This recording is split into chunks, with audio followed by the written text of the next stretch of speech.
Invertebrates. Integumentary system का मतलब होता है स्किन।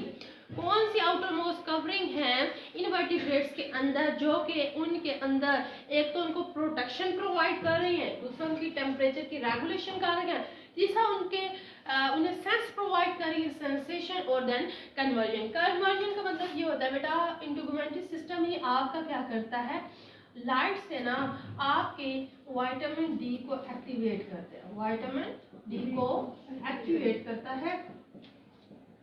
आपको पता है बेटा, हमारी बॉडी के अंदर ना विटामिन डी प्रेजेंट होता है, लेकिन वो इनएक्टिव फॉर्म में होता है, वो लाइट से हमेशा एक्टिवेट होता है। आपने सुना होगा सनलाइट से विटामिन डी बनता है, सनलाइट से विटामिन डी बनता नहीं है, एक्टिवेट होता है। सही है।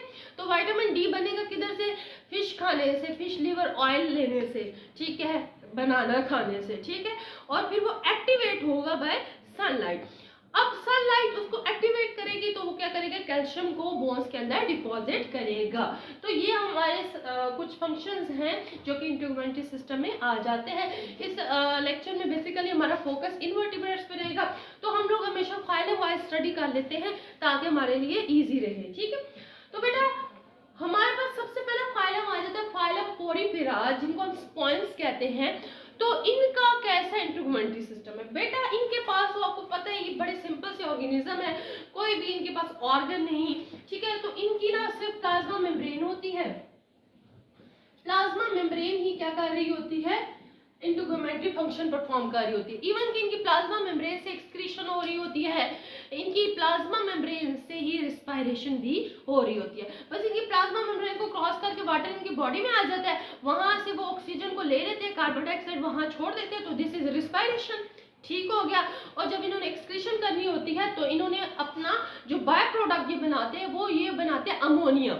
ठीक है, अमोनिया को ये पानी में डाल के बॉडी से एक्सक्रीट कर देते हैं, क्योंकि ये होते हैं अमोनोटैलिक। अमोनोटैलिक ऐसे ऑर्गेनिज्म जो कि अमोनिया को as a by product excrete करते हैं बॉडी से, उनको हम अमोनोटैलिक कहते हैं। फिर बेटा आ जाता है फाइलम नाइडेरिया। आपको पता है नाइडेरियंस के अंदर क्या होते हैं, फिश, जेली फिशेस मोस्टली आ जाती हैं। इसके अलावा जेली फिश तो मैरीन वाटर में रहती है, फ्रेश वाटर में इनके पास आ जाता है हाइड्रा। हाइड्रा आप लोगों ने इसके बारे में सुना होगा, ठीक है।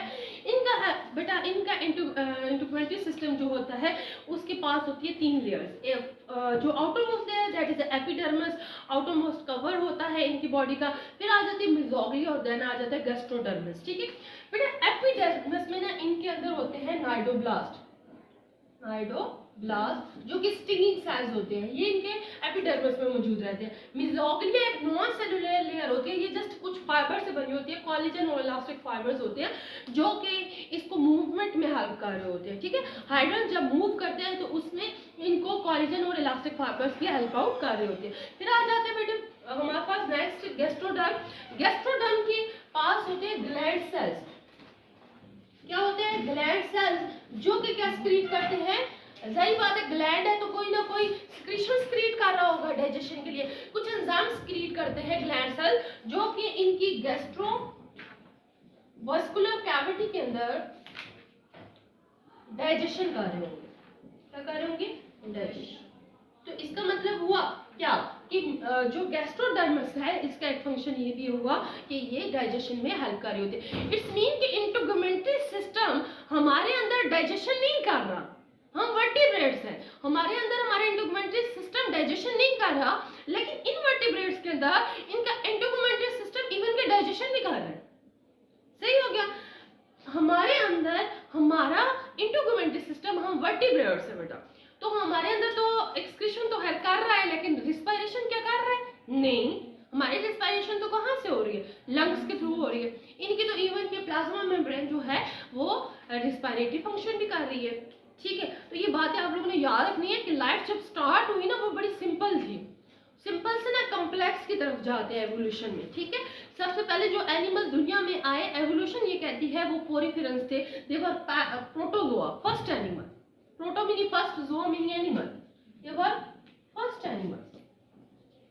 यानी दुनिया में हम कहते हैं हज़रत आदम अलैहिस्सलाम पहले आए, लेकिन साइंस कहती है एवोल्यूशन हुई है, पहले पोरीफेरेंस आए, उनके बाद कौन आए, नाइडेरियंस आए।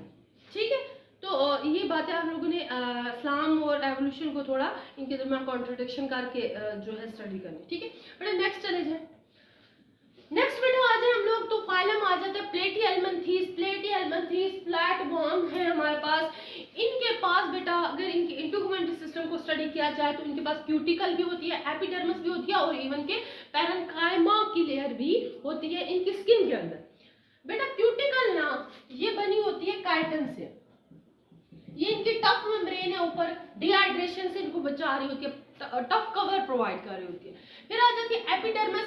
बेटा इनके एपिडर्मिस का ना सेंसरी और मस्कुलर फंक्शन होता है। अब देख लो, हम अपनी स्किन से देखते हैं नहीं, हम आंखों से देख रहे हैं, हम वर्टिब्रेट्स हैं, लेकिन ये स्किन से देखते हैं।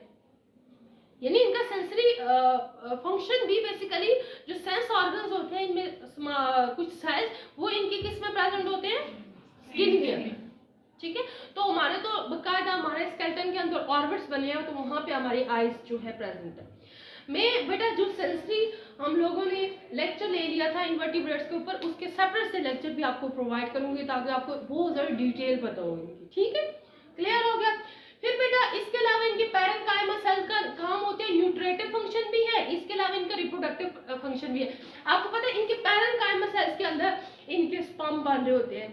इनके हमारे पास तो देखें ओवरीज हैं एग बनाने के लिए, टेस्टिस स्पर्म बनाने के लिए, लेकिन इनकी स्किन में क्या हो रहा है, एग स्पर्म बन रहे हैं और क्रॉस फर्टिलाइजेशन हो रहा है, क्लियर। फिर बेटा आ जाते हैं एस्केलमेंथीज राउंडवॉर्म। इनकी भी वही आउटर मोस्ट कवरिंग क्यूटिकल हो गई जो कि काइटिन से बनी होगी। फिर एपिडर्मिस का काम सेंसरी फंक्शन और फिर हाइपोडर्मिस का काम मस्कुलर फंक्शन, यानी इनकी हाइपोडर्मिस इनको मूवमेंट में हेल्प कर रही होती है।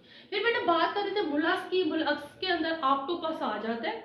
ऑक्टोपस को मोस्ट इंटेलिजेंट एनिमल कहा जाता है सी का, ठीक है। ये बड़ी अच्छी, अगर आप इनकी वीडियोस देखें ना, ऑक्टोपस बड़े मतलब अगर आप इसको ना थोड़ा सा एक इंक का भी ड्रॉप डाल दें अगर पानी में, तो ये ऐसे भागेगा, इसको ऐसे मतलब पता चलता है कि कोई आ गया कि सोच है आपकी, ठीक। तो बेटा इसके जो मुलास्क के अंदर जितने भी एनिमल्स होते हैं उनकी आउटर मोस्ट कवरिंग होती है मेंटल। मेंटल क्या करती है, शेल क्रिएट करती है, शेल के नीचे ये बनाती है पर्ल, मोती।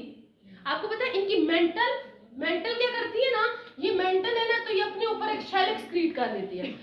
मेंटल और शेल के दरमियान में एक सैंड का पार्टिकल घुस जाए गलती से, तो वो सैंड के पार्टिकल के ऊपर कैल्शियम कार्बोनेट क्रिएट करने लग जाते हैं, सिलिका क्रिएट करने लग जाते हैं, जिसकी वजह से वो सैंड का पार्टिकल एक पर्ल बन जाता है। और ऐसे एक्सपेंसिव पर्ल भी मोलस्क प्रोड्यूस करते हैं जो कि हीरो से भी ज्यादा एक्सपेंसिव होते हैं, ठीक है। ऑयस्टर्स एक क्लास है हमारे पास जो कि मोलस्क से बिलोंग करती है, जो कि हाईली एक्सपेंसिव पर्ल्स को प्रोड्यूस करती है। तो हम लोग इस टाइम पे इकोनॉमिक्स जूलॉजी में पढ़ते हैं कि हम लोग पर्ल कल्चर कर रहे हैं। हम मोलस्क का नंबर ले लेते हैं, ठीक है, उसकी मेंटल में हम लोग जान बूझ के ना क्या करते हैं, सैंड पार्टिकल इंट्रोड्यूस कर देते हैं ताकि वो एरिटेट हो और उसके ऊपर कैल्शियम कार्बोनेट क्रिएट करे, तो एक साल के अंदर हमें बहुत से मोती मिल जाते हैं। तो फिर जी वो खुद को एरिटेशन से बचाने के लिए करती है, क्योंकि जब कैल्शियम कार्बोनेट ऊपर क्रिएट कर देती है वो स्मूथ हो जाते हैं, फिर वो तंग नहीं होती, रे से वो तंग हो रही होती। तो हम लोगों ने अभी आपको पता है कि पाकिस्तान में कोई बंदा नहीं है जो कि पर्ल कल्चर कर रहा हो। लोगों की दुनिया में इस टाइम इकोनॉमी बेस ही पर्ल कल्चर पे कर रही है। लोग बस थोड़े से मुलास्क रख लेते हैं, रखना भी इतना ईजी है इनको, इतना खाने की इनकी कोई डिमांड नहीं, इतना एरिया नहीं चाहिए, बस हम लोगों ने उनको क्या कर देना, सैंड इंट्रोड्यूस कर देंगे, पर्ल वो बना देंगे, फिर पर्ल को इतने अच्छे से बेचना। मुर्गियां रखने से, फिशेज रखने से ज्यादा इजी है ये मुलास्क को रखना। बहुत कम इन्वेस्टमेंट और बहुत अच्छा बिजनेस है। तो आप लोग बेटा इसको आगे आपको इकोनॉमिक जूलॉजी पढ़ाऊंगी भी मैं, तो आप लोग इस बिजनेस की तरफ सोचिए। अच्छा ओके जी। नेक्स्ट बेटा इनकी आ जाती है एपिडर्मिस और डर्मिस। इनका सेंसरी और मस्कुलर फंक्शन है, जैसे हम लोग पहले डिस्कस कर चुके हैं। बेटा अगली स्लाइड पे आ जाए।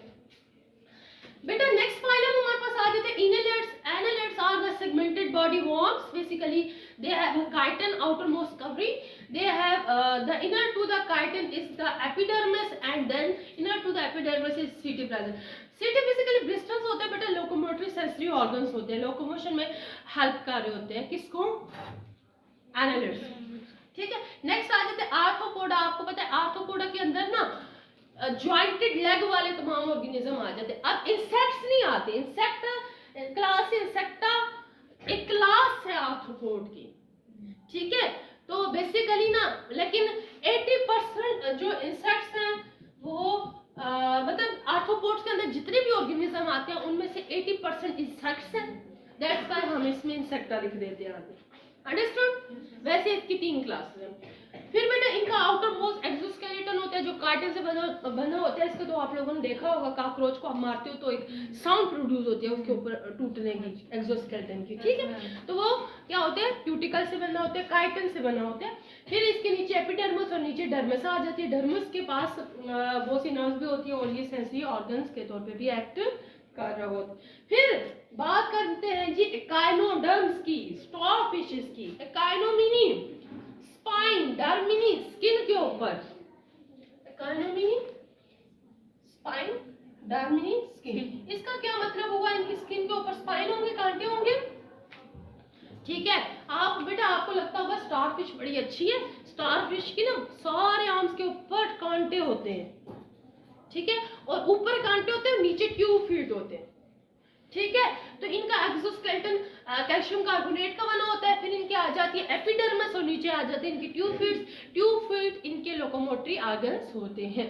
बेटा टीनोफोरा बाई था किसका, नाइडेरियंस का। जो कुछ नाइडेरियंस के अंदर वही टीनोफोरा के अंदर। पहले टीनोफोरा और नाइडेरिया को सेम फाइलम कहा जाता था under the name of Coelenterata. लेकिन क्या हुआ, नाइडेरियंस को एक दिन जेलसी हुई टीनोफोरा से, क्योंकि टीनोफोरा बायोल्यूमिनेसेंस शो करते थे, ये चमकते थे। तो नाइडेरियंस ने कहा हम तो नाग जैसे, हम तो डंग मारते हैं, टीनोफोरा चमकते क्यों हैं। तो उन्होंने कहा यार तुम अपना अलग फाइलम बनाओ, हम अपना अलग फाइलम बनाए। दैट्स व्हाई इनको सेपरेट फाइलम में डिवाइड करते हैं। अंडरस्टूड। तो अभी तक आपको ना बुक्स में ना, अगर आप लोग फर्स्ट ईयर की बुक उठा के देखो तो आपको वहाँ फाइलम टीनोफोरा नहीं मिलेगा। उन्होंने सिलेंट्रेटा कोई मतलब आगे ब्रैकेट में नाइडेरियंस लिखा हो, लेकिन आपने अपना ये कॉन्सेप्ट क्लियर रखते हैं, ठीक है बेटा। तो टीनोफोरा की वही कैरेक्टर हो गए जो नाइडेरियंस के थे। फिर बेटा आखिरी फाइलम हम लोग 10वां फाइलम जो कि इनवर्टिब्रेट्स के, इसको डिस्कस कर लेते हैं। That is a hemichordata. Balanoglossus मैंने आपको बताया था, एक कीड़ा सा होता है जिसके आगे सूंड सी ऐसे लगी होती है, मतलब ये डिगिंग करते हैं ना, डिगिंग के लिए इसका आगे पूरा एक थोड़ा सा लगा होता है, ठीक है। जो क्या ये क्या करते हैं, सी वाटर में उसके साथ ड्रिलिंग करता है और वहां पे अपना एक नेस्ट बना लेता है deep in the sea water, और वहां आराम से बैठ के रहने लग जाता है।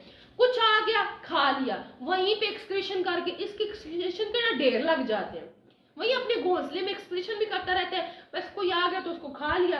और मतलब बड़ा लेजी एनिमल है सी वाटर का, ठीक है। That is balanoglossus. Acorn worms भी हमने कहते हैं। इनके outermost covering is the epidermis, then inner to the epidermis is the cuticle, then inner to the cuticle is the dermis. They also have a notochord. आपको पता है hemichordates है तो इसमें नोटोकॉर्ड तो आएगी ना, फिर तब भी तो फाइलम कॉर्डेटा आगे स्टार्ट हुआ जिनके पास कंप्लीट नोटोकॉर्ड भी आ गई। और जब नोटोकॉर्ड होती है बेटा एम्ब्रियो स्टेज के अंदर, जब वो अडल्ट बन जाता है ना तो notochord is replace by the vertebral column. अब जो हमारी वर्टिबल कॉलम है, जब हम अपनी माँ की वूम के अंदर थे उस टाइम हमारे उधर नोटोकॉर्ड थी, जो कि जब हम लोग बन रहे थे तो हमें उसने एक सपोर्ट दी हुई थी। क्लियर।